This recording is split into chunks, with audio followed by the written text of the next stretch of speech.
Clara had just fallen asleep on my chest when my phone lit up. 6 words shattered the quiet.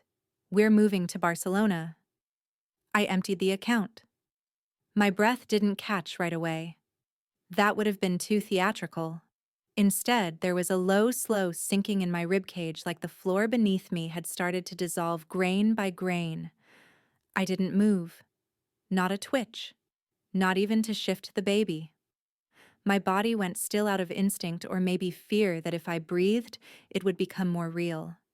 Clara's tiny fingers were curled just beneath my collarbone, warm and soft against my skin, unaware of the digital grenade that had just landed beside us. I stared at the screen. The message sat there, glowing, impersonal. No greeting. No explanation. Just fact, like a headline reporting my own collapse. For a beat, I thought this can't be real. But then I opened the banking app. The shared emergency family account, the one we'd all contributed to, the one we started after Sadie's second breakdown, and Dad's medical scare, the one they'd sworn was for all of us, read 02 The last 4 digits of the account were painfully familiar. So was the name next to the withdrawal. I didn't gasp. I didn't cry.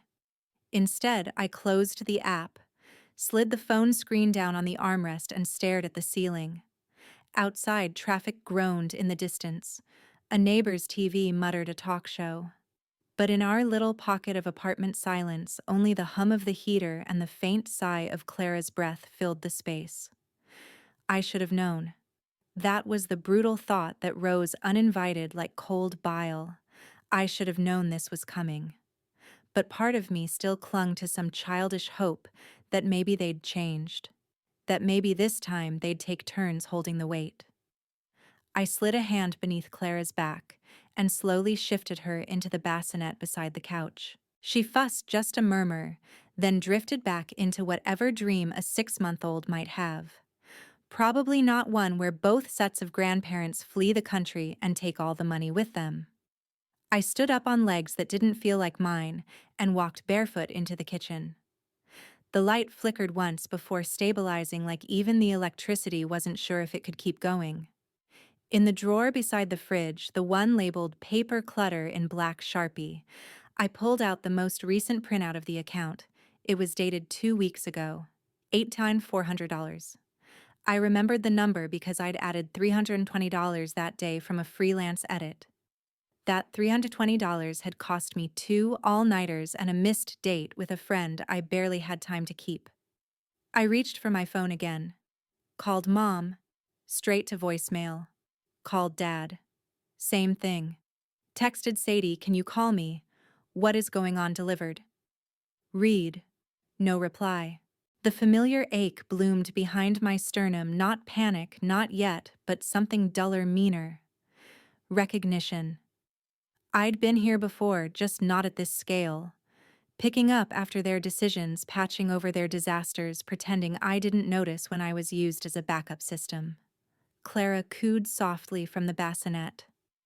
I looked at her tiny fists, balled-up lashes resting against her cheek, like nothing could hurt her here. I crossed the room, bent down, and pressed my lips to the crown of her head.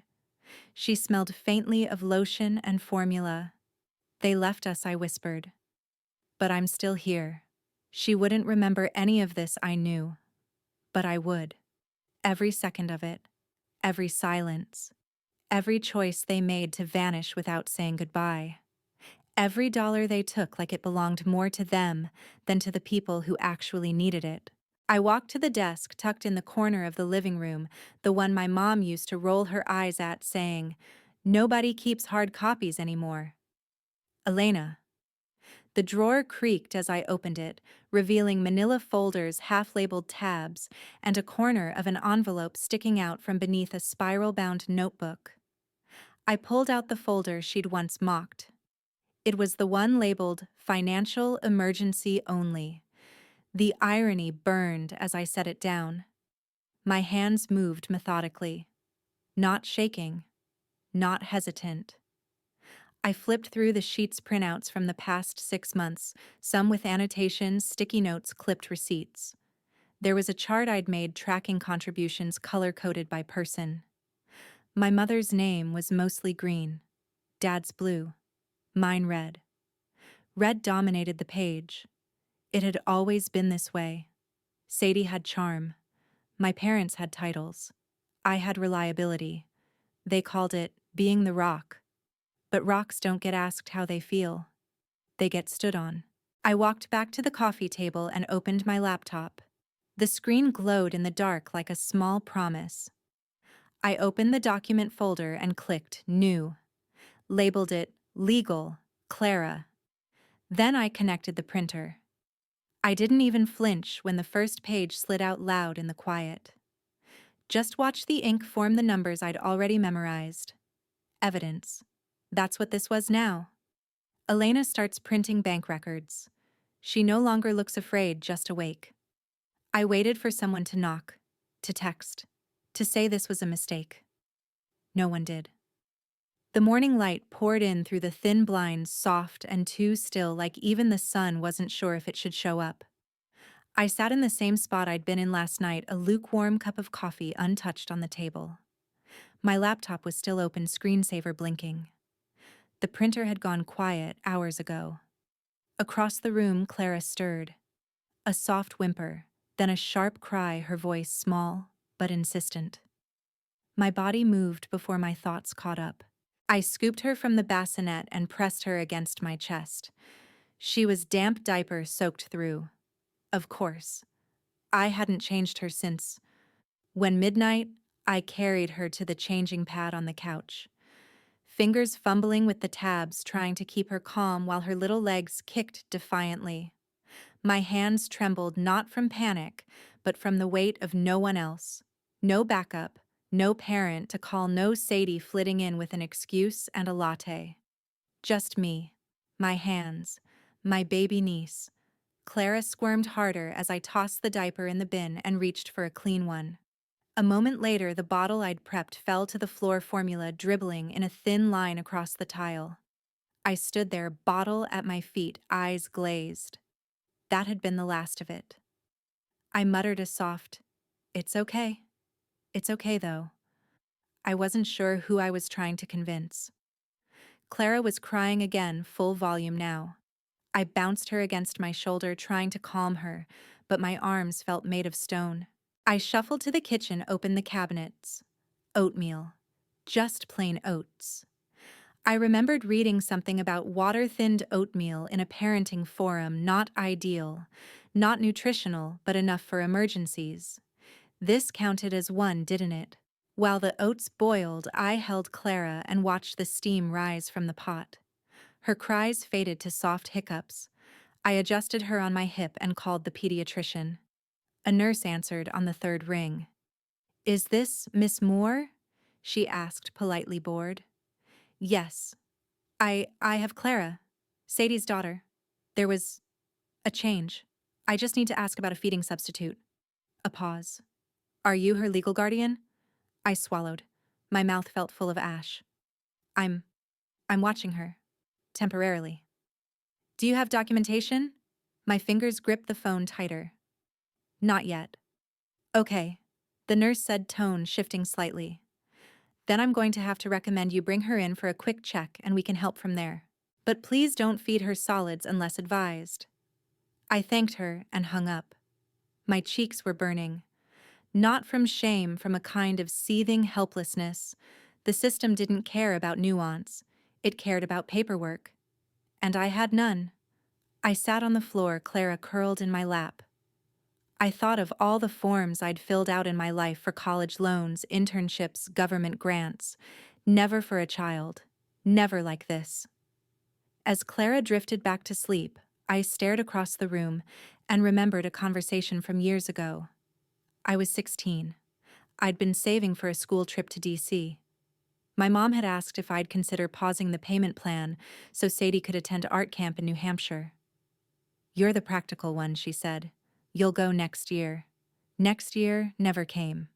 Sacrifice wasn't dramatic in our family. It was assumed, expected, like duty wrapped in a compliment. I set Clara down in the bassinet and returned to my laptop. My inbox blinked with 3 unread messages from coworkers. One subject line. You okay? I didn't open it. I hovered over the compose button, started writing a message to Sadie, then deleted it. Tried one for my mother. Deleted that too. My hands hovered, fingers twitching. There was so much to say and no good way to say it. Instead, I typed into a search bar, temporary guardianship Virginia requirements. Dozens of links, legal blogs, government portals, checklists.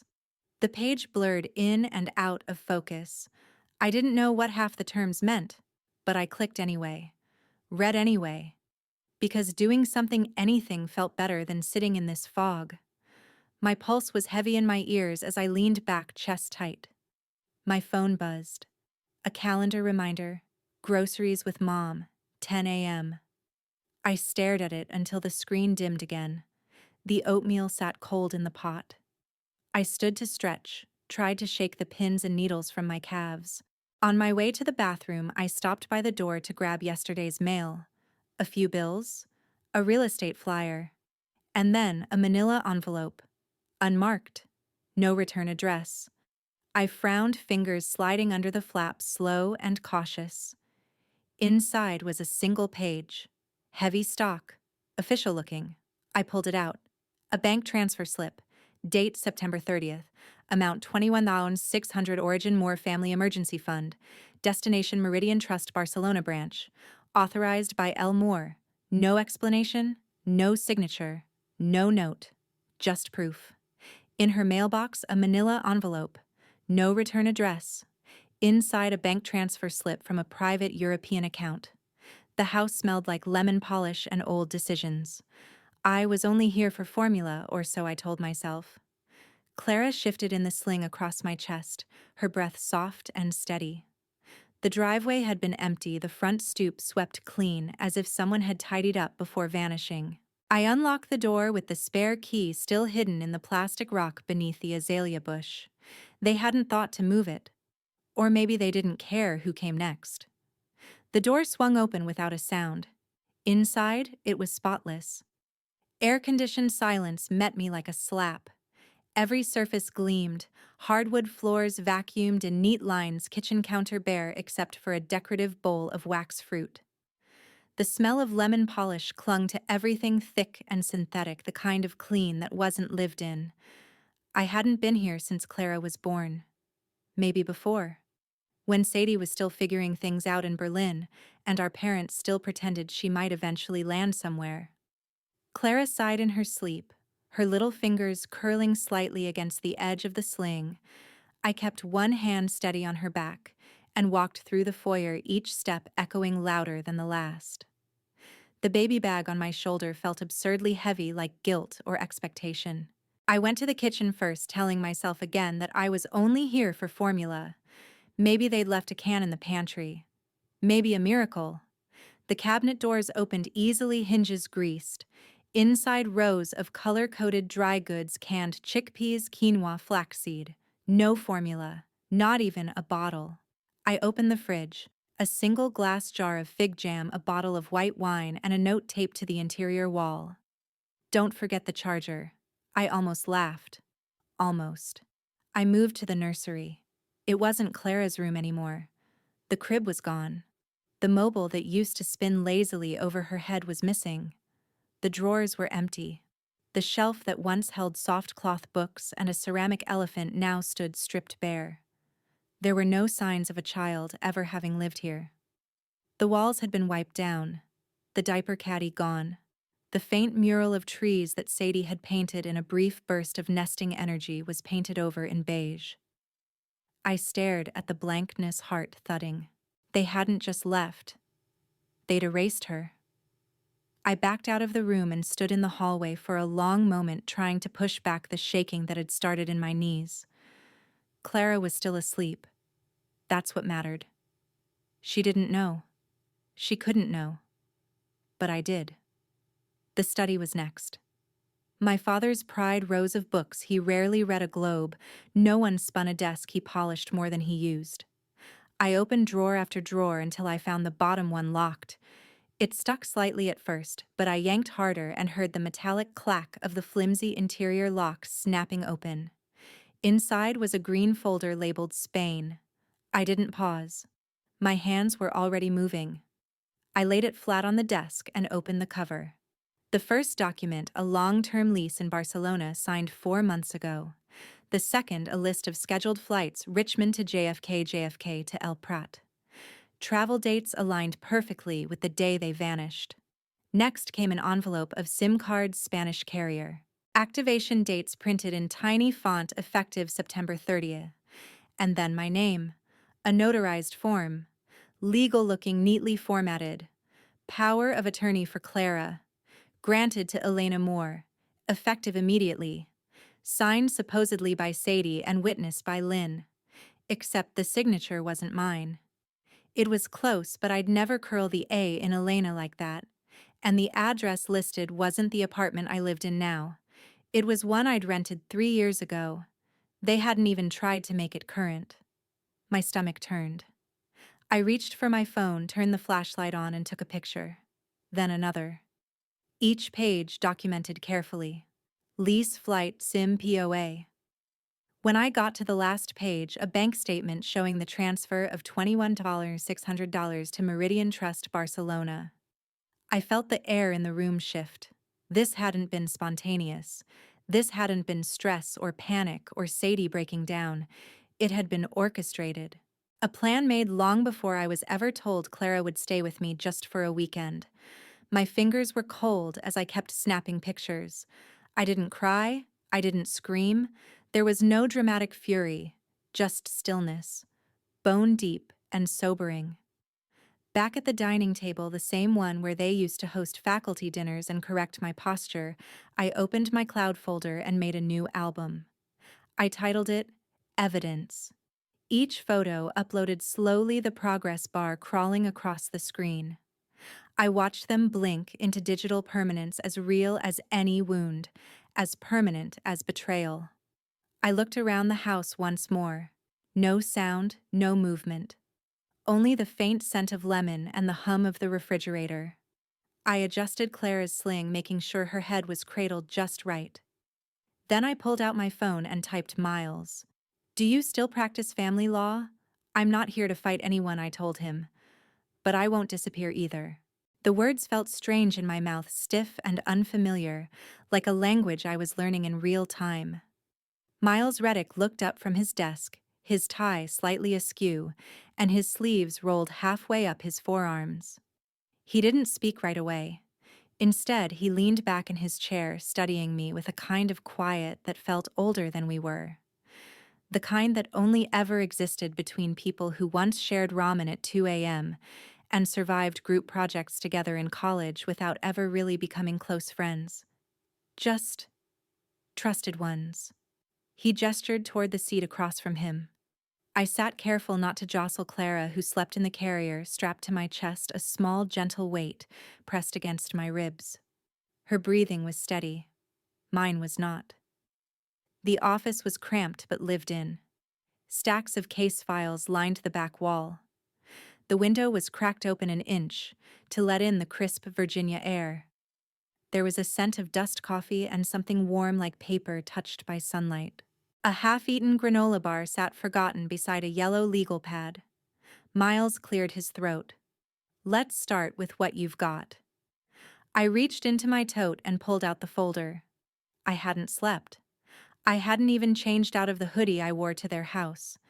But I had labeled each document with sticky notes and clips. Lease notarized form, bank slip POA, all tucked in order. Proof in ink and timestamps that they'd planned it all. Not just abandonment, not just betrayal. They'd given me legal responsibility I hadn't consented to, then vanished. He didn't interrupt as he flipped through the pages, his brow furrowed at the signature. He tapped a pen against the margin. "This is not your handwriting," he said flatly. "No." I leaned forward. "That's from a lease I signed 3 years ago." They must have scanned it and lifted the signature. He nodded, flipping to the next page. "The flight logs and the lease confirm premeditation. The SIM cards are interesting. Suggests they didn't just leave in a hurry, they meant to cut ties. He stopped on the last document, the bank statement. His lips pressed into a thin line. Meridian Trust. Barcelona. Private division. He looked up. Did you authorize this? None of us were supposed to access that account without family consent. It was created for emergencies for Sadie, for things like Dad's surgeries. And now it's empty. I nodded. Miles leaned back again. Elena, this isn't just abandonment. This could be emotional fraud and, depending on the classification of those funds, financial misconduct. Maybe more. I waited. I didn't know what to say. My fists were clenched in my lap. He set the papers down gently. I need to ask the obvious question. Do you want to go after them? I looked down at Clara. One hand had slipped out of the carrier and was resting lightly against my chest, fingers splayed like she was anchoring herself to me. I want to protect her, I said, voice tight. I want to make sure they don't come back and try to rewrite what they did. And I want them to know they can't just make me disappear. He nodded once. Good. The word landed with a quiet gravity. Not approval. Alignment. He pulled open a drawer and took out a blank manila folder, scribbled something on the label. Clara M. Guardianship petition. We'll start with emergency custody, he said. You're already the de facto guardian, but it's undocumented and unstable. This filing will give you legal standing while we investigate the forgery. He paused, flipping open his laptop. Next, I'll send a letter of inquiry to Meridian Trust. They won't give us much without a subpoena, but it'll signal that someone's watching. My heart was thudding. Not fast, just hard. Like a drumbeat that finally had rhythm. Do I have to face them in court? I asked quietly. Eventually. But right now, no. This is paper prep patience. He looked me in the eye. If you want to fight this, we'll build it brick by brick. Starting today. For the first time in days, my breath didn't catch in my throat. I felt it move all the way through me, slow and even, like the first inhale after holding it underwater too long. Miles reached for a legal pad and slid it across the desk toward me. Let's start with every text and timestamp. Sadie called at 2:14 p.m. I let it ring twice, then hit record before picking up. The apartment was quiet, the kind of stillness that only exists in narrow afternoon windows when the baby is asleep and the world hasn't figured out it's missing your voice. I had set my phone on speaker and placed it next to my notepad already open with a heading call log. October 10th. A pen rested on the edge, though I had no intention of writing. Not this time. This time I needed her voice, her tone, the pauses between her sentences. Elena, she said, like it was a burden to even speak my name. I didn't respond right away. I waited just long enough to remind her who controlled the tempo. I figured I should check in, she continued. Mom said you've been intense. There it was. The first swipe. Clara stirred in her bassinet, one arm twitching before she settled again. I walked slowly to the window and looked out over the street. The maple trees were turning amber along the sidewalk. I kept my voice level. She said, you emptied the account, I replied, and left the country. Sadie sighed dramatically like I'd asked her to justify gravity. You said you'd help, don't be dramatic. I didn't take the bait. Instead, I reached down and turned the phone volume slightly higher. I said I'd watch her for the weekend, I said. A sharp laugh crackled through the line. Wow, classic Elena, making this about you. You always do this twist thing, so you're the victim. It's exhausting. I picked up the pen and twirled it once in my fingers, still silent. Do you even understand what I've been through? Sadie's voice had that brittle edge I remembered from every family argument, the one that signaled she was about to spin the narrative until even she believed it. The pressure. The postpartum spiral. They were just trying to give me space to breathe. And Clara, I asked, my tone flat, what did they give her?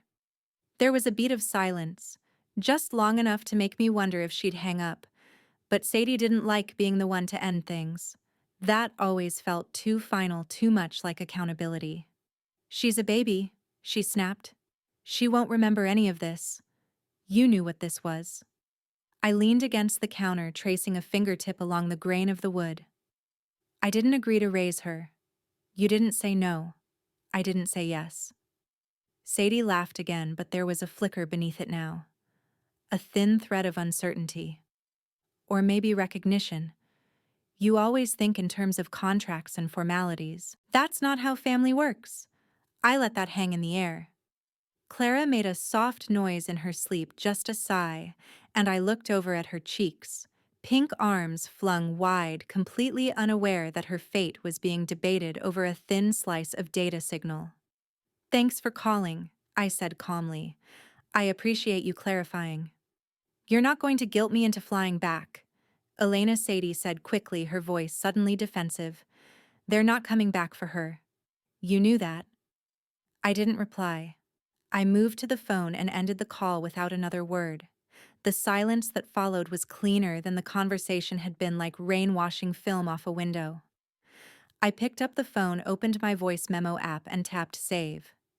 I typed the file name slowly, deliberately. Exhibit A. Verbal admission of abandonment. I cracked the door just enough for my mother's eyes to meet the cold distance I'd built. She didn't flinch. Not at the lock still halfway latched, not at the measured space I'd left between us. Lynn Moore had always been the type to walk through thresholds as if they belonged to her. Today was no different. "Elena," she said with a smile that didn't touch her eyes. "You look tired." I didn't answer. Instead, I stepped back half an inch, just enough to let her and my father see Clara in her high chair, gumming a piece of banana. Just enough to make them pause. Behind her, Greg adjusted his sunglasses on his head, the lenses clicking against each other as if punctuating his silence. His polo shirt was crisp. They looked tan. Rested. The kind of rested you only get when you're free of burdens. Lynn brushed past me without asking, her heels echoing off the worn wood floors. Greg followed slowly, arms crossed like he was keeping score already. The apartment smelled faintly of formula lemon disinfectant and laundry soap. It smelled like work, the kind they'd never offered to do. I closed the door behind them but didn't engage. Clara looked up and gave a soft squeak. Lynn's gaze snapped to her. "She's grown," she said. "Not sitting straight, though. You really should be doing tummy time more consistently." I bit the inside of my cheek. Greg walked toward the bookshelf and scanned it like he was searching for a misplaced award. "Still working part-time?" he asked without turning around. I said nothing. They were laying the groundwork. Passive judgment masked as concern. Framing themselves as the benevolent grandparents returning from a necessary absence. As if any of this was salvageable. Lynn took a step closer to Clara and crouched slightly, her expression a mix of calculated affection and control. "She belongs with her real family, Elena. You know that." I finally spoke. "She is with her real family." Greg's brow lifted. Lynn stood up. "Elena," she began, tone tight. "I know you're overwhelmed. We didn't intend for things to become hostile. You drained the account and disappeared," I said evenly. "You left me with no notice and no documentation. You forged a power of attorney and moved across an ocean." "We needed time," Lynn said sharply. "Sadie needed time. You said you'd help." "I said I'd help for the weekend," I replied. "Not raise her." Greg finally stepped forward. "What are you trying to prove?" I didn't answer that question. Instead, I walked over to the kitchen counter and picked up a single sheet of paper. I held it out to Lynn without expression. Her eyes scanned it. Her mouth parted slightly, but she didn't speak. "I filed for full custody last week," I said. "Temporary emergency guardianship has already been granted. We're proceeding with permanent arrangements." Greg's jaw tightened. Lynn's smile vanished, replaced with something harder. She folded the paper slowly, mechanically. Her voice dropped. You really want to make this ugly, it already is, I said. I just stopped pretending it wasn't.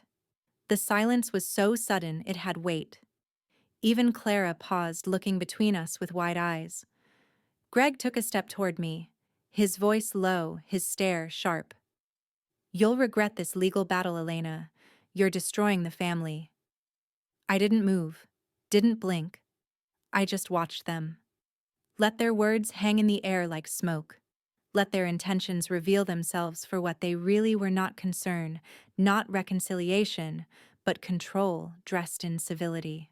Greg's parting words echo, "You're destroying the family." I stopped journaling feelings. I started logging facts. The dining table was no longer a place to eat. It had transformed into a battlefield, not with blood or bruises, but with time-stamped screenshots, neatly clipped statements, and folders labeled in black Sharpie. Receipts lined up like chess pieces. A spreadsheet glowed softly on the laptop screen cells, color-coded in grim shades of red, yellow, and green. It was past midnight. The apartment was still, except for the whirring of the fan and the soft rustle of Clara shifting in her crib across the room. I'd turned down the lights, left one lamp glowing near the wall, creating a golden cone around my workspace. My eyes burned, but my hands kept moving. Group chats, emails, voicemails. My call log stretched back weeks. I categorized everything. Conversations with Sadie, ignored texts, auto replies. I made folders for each: legal, audio bank, activity messages, emotional context. This wasn't catharsis. This was survival. Strategic, deliberate survival.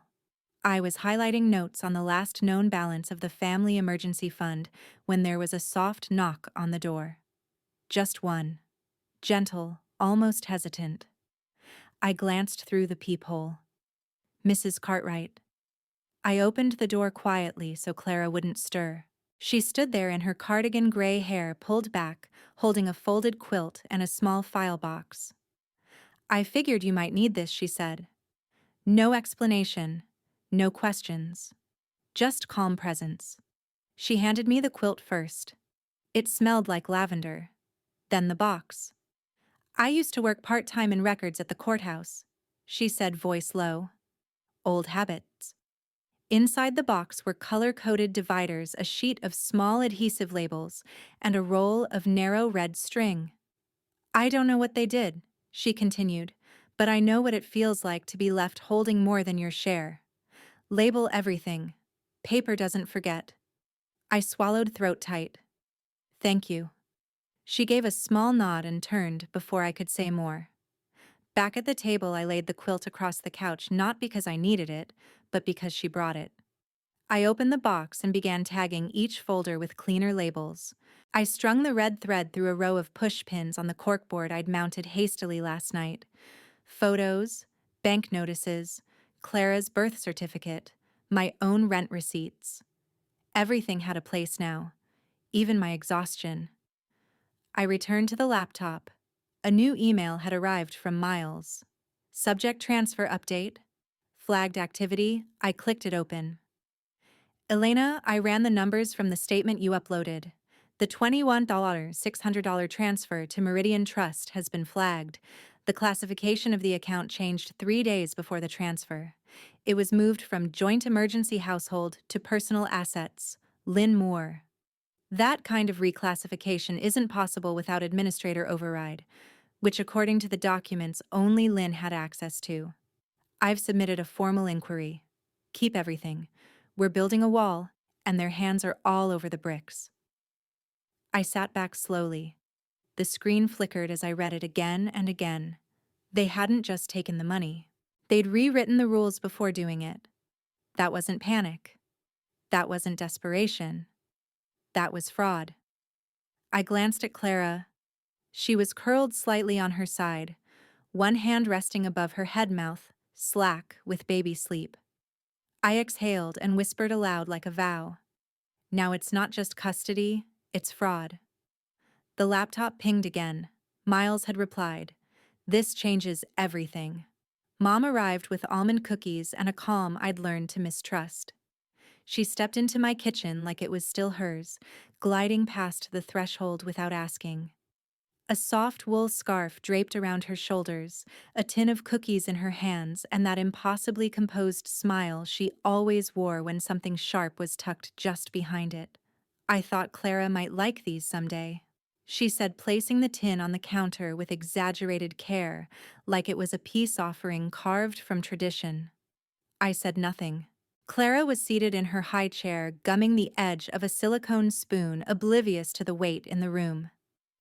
The kitchen was warm from the afternoon sun, but the space between my mother and me felt cold, like a draft had slipped through despite every window being closed. Lynn turned to survey the room. Her eyes flicked over the mismatched dishes in the drying rack, the folded laundry on the chair, the bottle sterilizer humming in the background. Her smile never faltered, but her gaze was already cataloging my imperfections. "You've made it work," she said. "I know it's been a lot." I folded a dish towel over the edge of the sink. "It has." She opened the tin, revealing the cookies' perfect little rounds lightly browned at the edges. She placed one on a napkin and slid it toward me like a treaty. I didn't touch it. She reached for a second and cradled it in her fingers, turning it slowly. "Sadie's always been fragile. You know that." Her heart was in the right place, but the execution, well. She spiraled after Berlin. "She left," I said, my voice quiet but not soft, "and didn't say a word." "She was drowning," Mom replied. "And we didn't want you to drown with her." I let that settle in the space between us. It sounded rehearsed, like a line she'd practiced on the flight home, something to dress up cowardice in the language of protection. I moved to Clara and adjusted the bib at her neck, brushing a crumb from her cheek. "You didn't protect anyone," I said. "You disappeared." Her fingers stilled around the cookie. "Elena, we thought you'd understand. You always were the responsible one." I felt the sting of old words rising like smoke. "You're not the maternal type. You're so practical you won't mind waiting.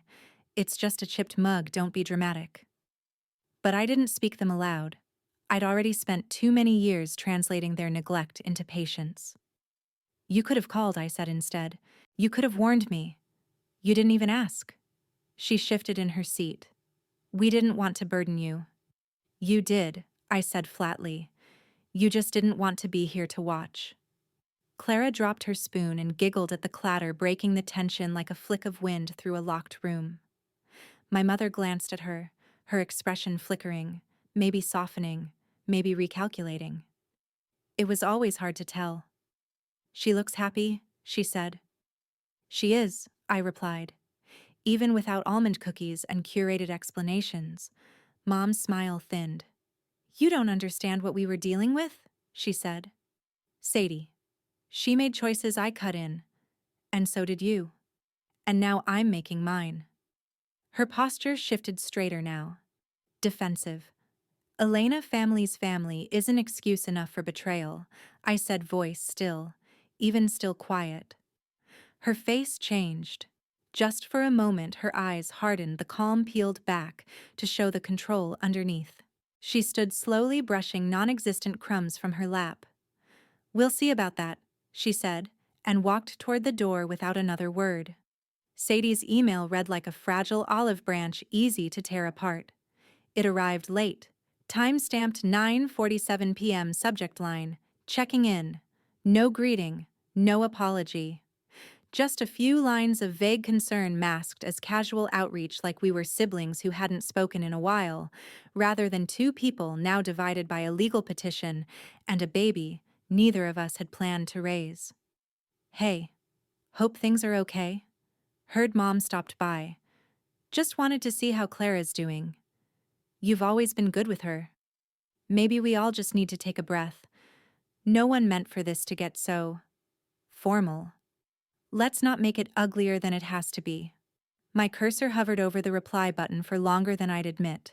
The part of me conditioned to keep the peace, to absorb the fallout, smooth the mess play. The roll twitched with muscle memory. But I didn't feel like smoothing anything anymore. Instead, I opened the legal audio folder, clicked on Exhibit A, Verbal admission of abandonment. Then I opened the custody petition drafts folder and pulled the clean PDF I'd finalized with Miles. I reread the message once, twice, then started typing. Sadie, attached is the audio from our last call. The recording is legal under Virginia's one-party consent statute. Also attached preliminary custody documents and confirmation of emergency guardianship granted on October 17th. Clara is well. I suggest you consult counsel before contacting me further. Elena, I didn't include pleasantries. No warmth, no closing remarks. Just what mattered, the facts. The message sent with a satisfying click. The screen dimmed slightly as if exhaling with me.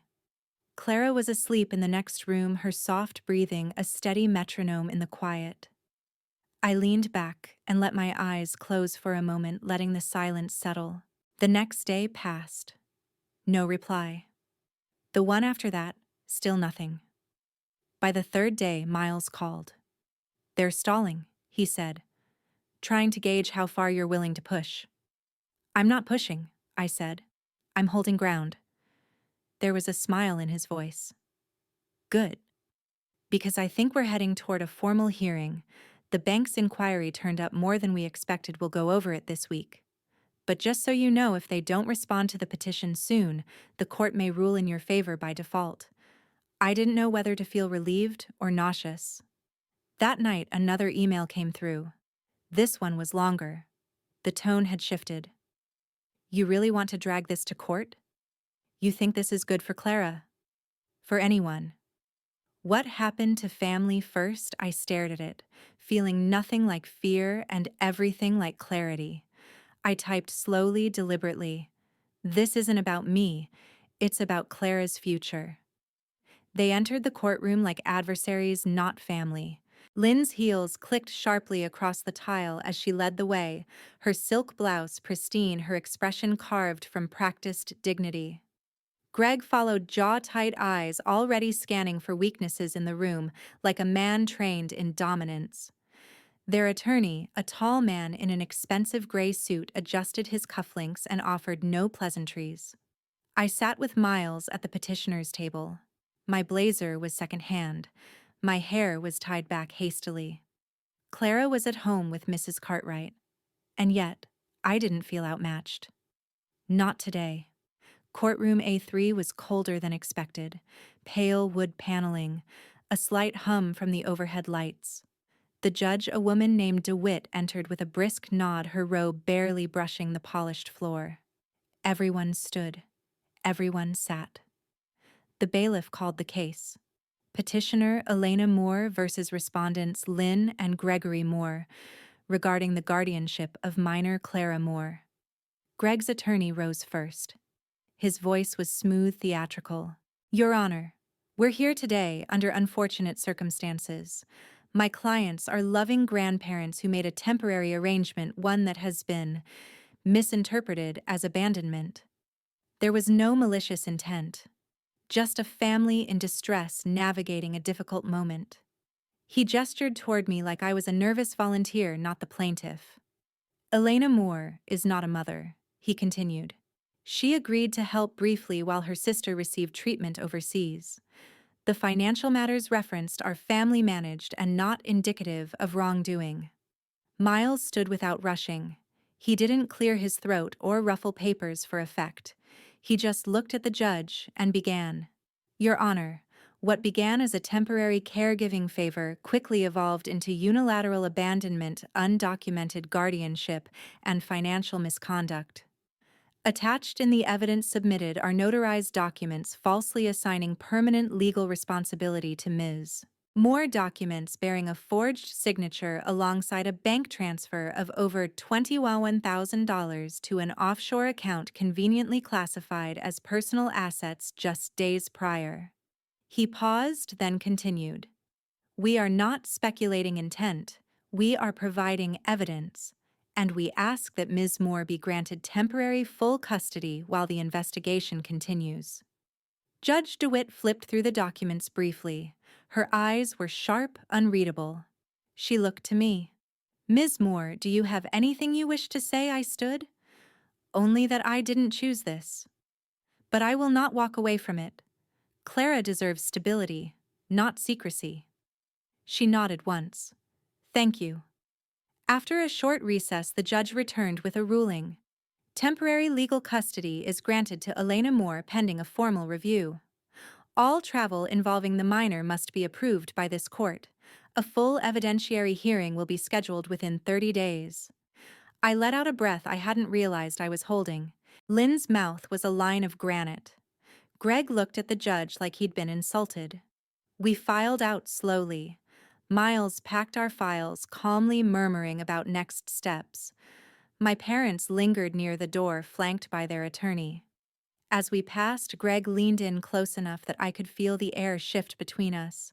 His voice was low, venom smooth. You'll regret this, War. I didn't blink. I didn't speak.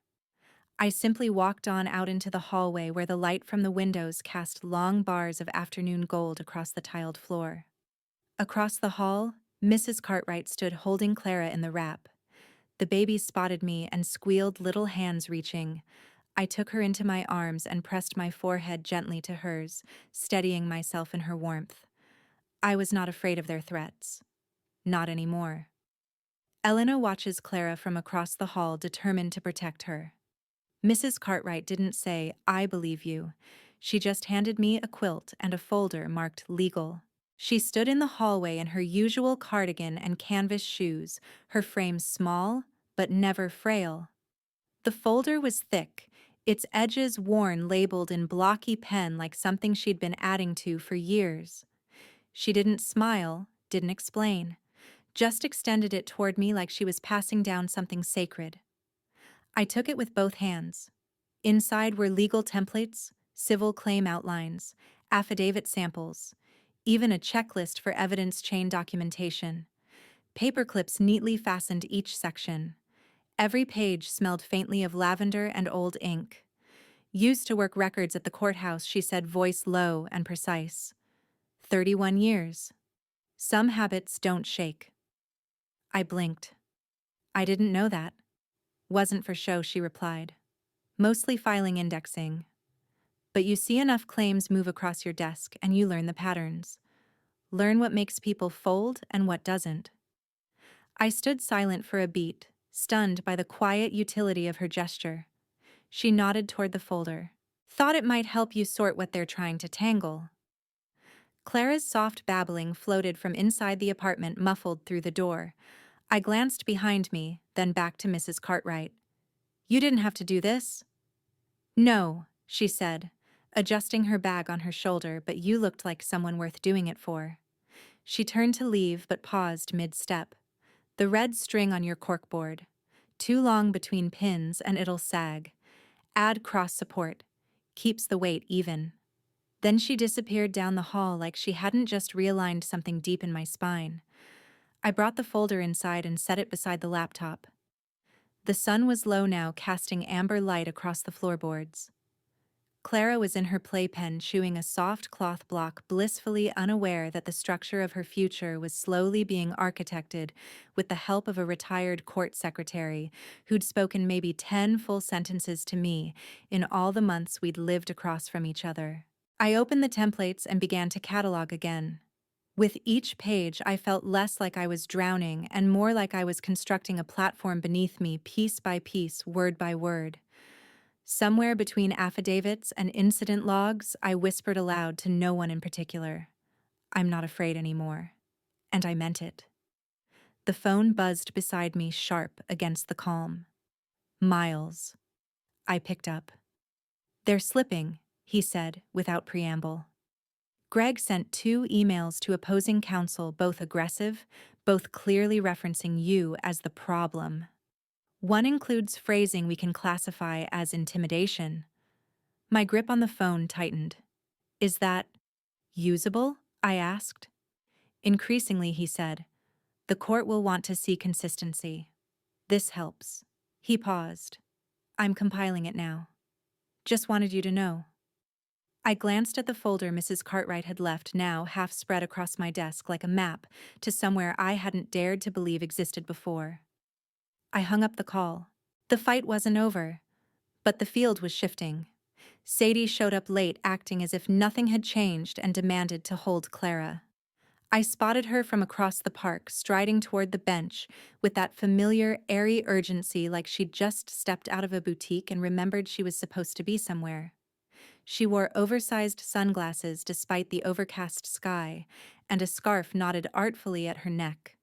Her smile was too casual for what this meeting meant. "Sorry," she said, brushing non-existent dust from her coat as she reached us. The Uber took the long route.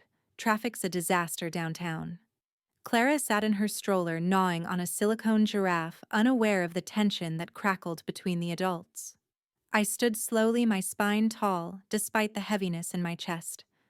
Sadie crouched beside the stroller and immediately reached toward Clara. "Hey, baby girl.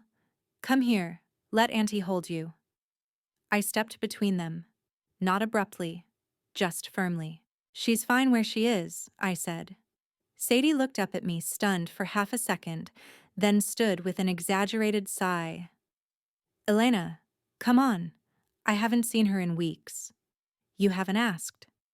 She flinched but recovered quickly, brushing her scarf back into place. "I figured space was better. We all needed time to cool off." I stared at her. "Is that what this is to you? A family squabble? Something we'll just walk off with a latte and a hug?" Sadie's smile faltered. She crossed her arms. "I don't know what Miles has been putting in your head, but I never abandoned her." "You left her with no notice, no plan, no return date," I said. "You let our parents forge legal documents. You watched the account drain to zero. You didn't call. Not once." Sadie's eyes flicked to the stroller, then back to me.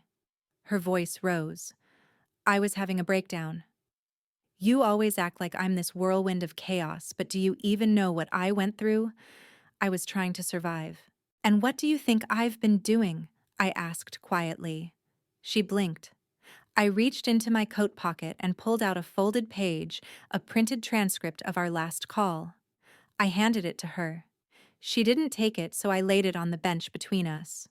"You said," and I quote, "they're not coming back for her. You knew that." Sadie's lips parted, a protest forming, but she said nothing. The paper sat between us like a sealed verdict. "You told yourself I'd always be the one to clean it up, that I'd make it okay. Because that's what I've always done right. From when you wrecked the car senior year and I took the blame. From when I gave up my birthday trip so you could go to that art camp in Vermont. That was forever ago," she whispered. "And it never stopped," I said. The wind picked up, brushing the branches above us into a low rustle. Clara cooed softly and kicked her feet, content in her own small world. Sadie finally sat on the far end of the bench, the transcript still untouched beside her.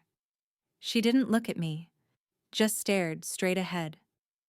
"I didn't think it would get this far," she said, barely audible. "It didn't get anywhere," I replied. "You walked away." I stayed. The silence stretched between us, taut and raw. I expected her to yell, "Cry blame," but she didn't. She just sat there, shoulders curved slightly inward, like the cracks had finally started showing in her carefully constructed poise. I didn't offer comfort. Some wounds needed to breathe before they could even begin to heal. Sadie's stunned silence hints at cracks in her facade. The courtroom wasn't for tears, but I let my truth be heard. The fluorescent lights above buzzed faintly, casting a flat glow across the room. I sat at the petitioner's table beside Miles, my palms flat against the polished wood heart, thudding slow but steady. Across from us sat Lynn Gregg and their attorney, each dressed in charcoal tones, like they were attending a funeral for their own innocence.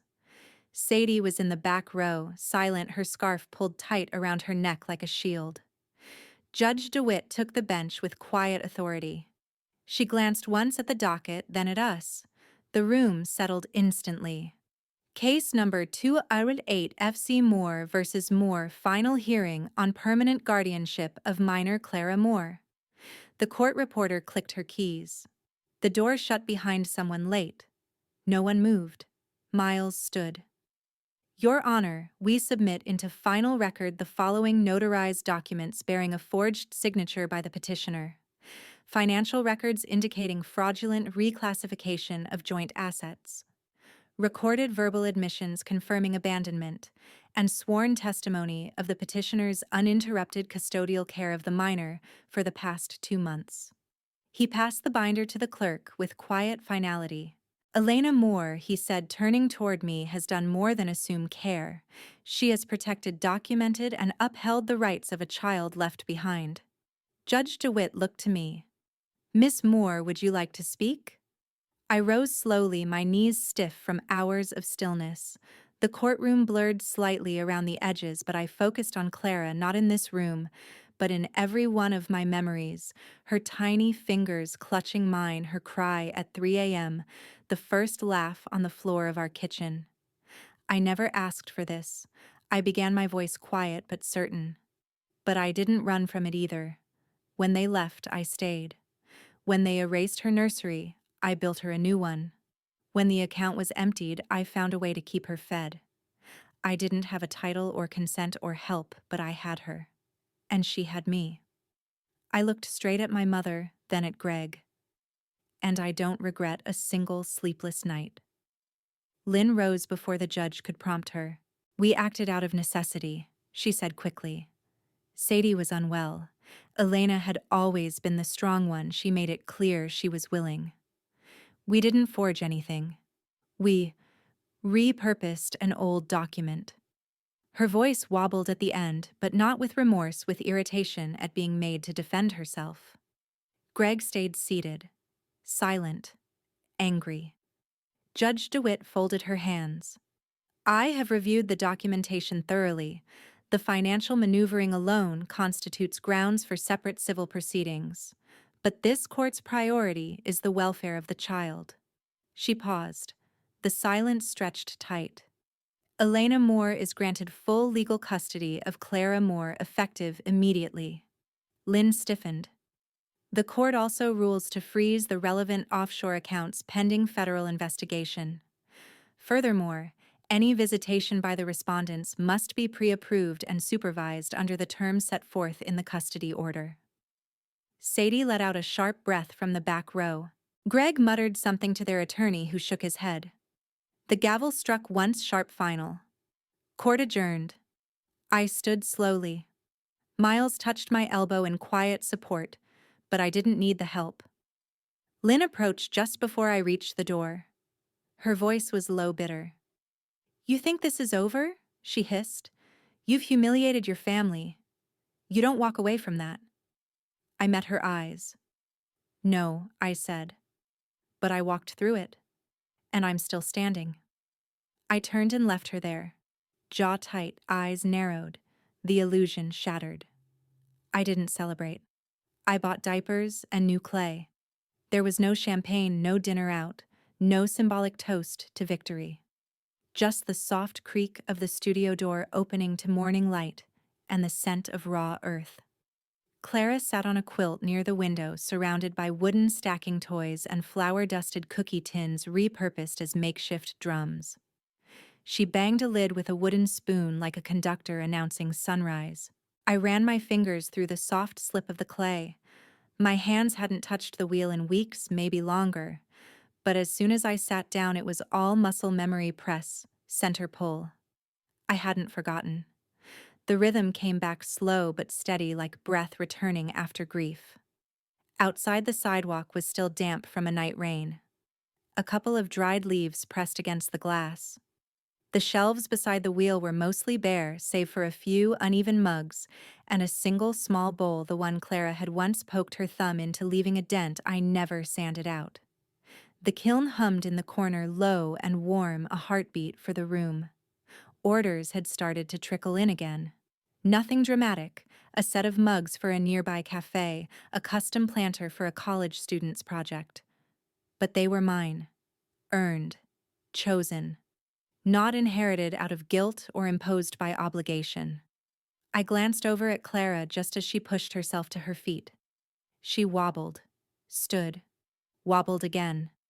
Then one step. A pause. Another.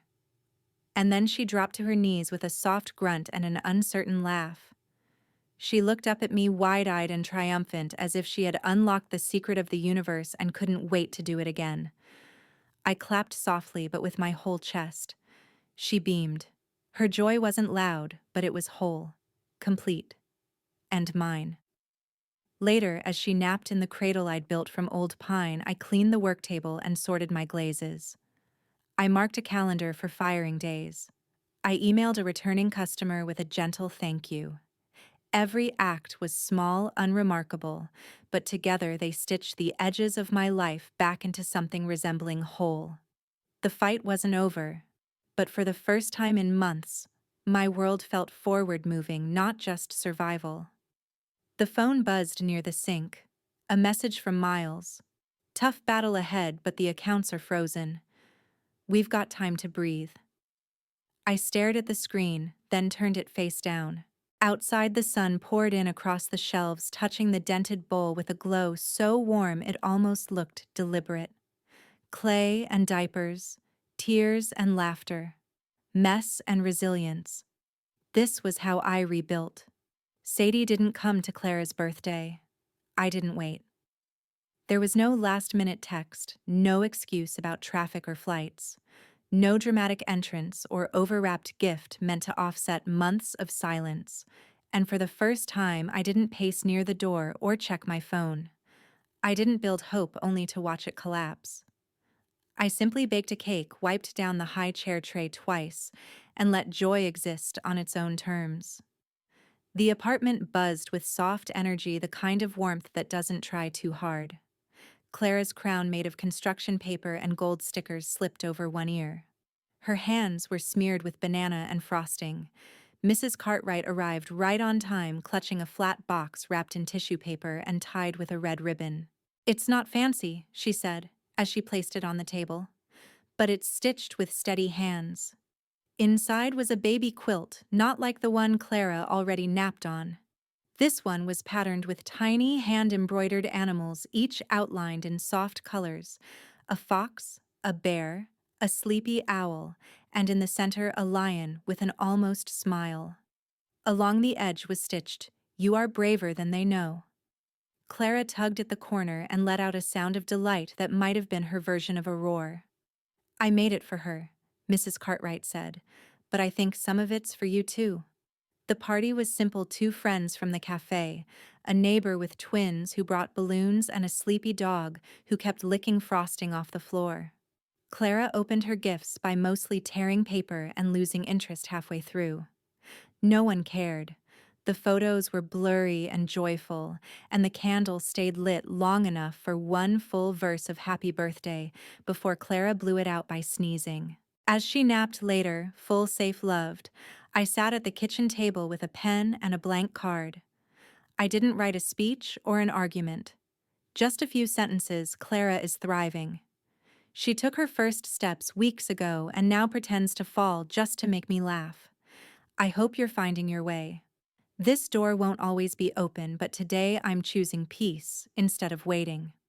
I didn't include a return address. I sealed the envelope and left it beside the outgoing mail, not expecting closure, only release. In the living room, Clara stirred. I watched her crawl toward the little stool near my pottery shelf. She reached for a lump of leftover clay I'd saved for her, the softest kind, already warmed by the room. She pressed both hands into it, babbling happily, flattening it into strange shapes. Her first attempt at creation, her first mess on her own terms. I knelt beside her, watching her fingers smear and fold and try again. I didn't guide her. I just sat, let her discover it all. The buzzer on my phone startled me. An email. From the local historical museum. Subject line: Community Exhibit Proposal, Pottery and Preservation. Dear Ms. Moore, we've seen your recent work featured at the Riverbend Cafe and are curating a local artist series next spring. Would you be open to showcasing your studio pieces? We'd love to discuss a solo installation. I stared at the screen, the words sinking in slowly like water over dry ground. Behind me, Clara laughed as her clay tower collapsed, then immediately began reshaping it. I smiled. No more waiting at the door. The ones who tried to erase their guilt with silence were finally named in the light, not with vengeance, but with truth that could no longer be ignored. What began as abandonment turned into a quiet revolution led by someone no one expected to fight back. Justice didn't roar. It whispered through affidavits, echoed in courtrooms, and settled into the arms of a child who finally had a future. When injustice is met with unwavering courage, the final verdict can echo through a lifetime. No wall of lies can stand forever against the tide of truth. Like, share, and subscribe if this story moved you. Comment 1 if you felt seen by this journey, or 2 if you believe the fight for justice still has more to say.